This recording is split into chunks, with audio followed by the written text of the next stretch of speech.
another completely different book for book 3 of the Booker Prize longlist for 2026, which I've just finished, and that is May We Feed the King by Rebecca Perry. This book follows a curator who is very meticulous. When she's called by a palace to create an exhibition, she becomes enravelled in a story of a king whose rise to power is slightly unorthodox and slightly different to how anyone else would treat a king in the medieval times, and journeys her creation of this exhibit to come into fruition. This book is so different to the 2 others that I've read, but it is also equally deep and thematic, and there is so much to think about. It's fast-paced and the plot is really exciting, but that shows how quickly it takes for something to change in history, for something to alter in very small different ways.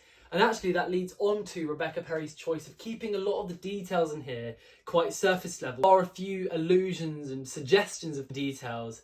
It kind of motivates the reader to question what they think is happening throughout the book and almost what their perception of history actually is. And that is just so clever because it is a book about historical periods. And I just think that having those little details in it really makes it just so interesting and really original.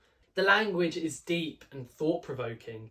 There really are some quite tender, emotionally deep moments. Although they haven't got many details, they actually do go into the very emotional depths of the characters, which mean that you can empathise and connect with their experiences as they go throughout the book and the ways that they will be altered by it afterwards.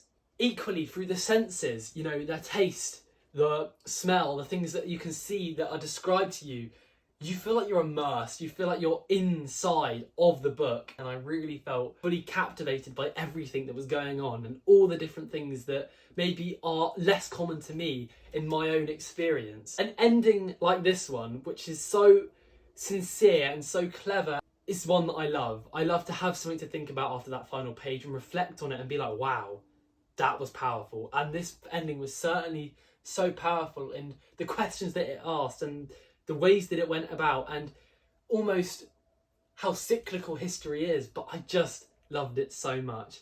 Yeah, phenomenal.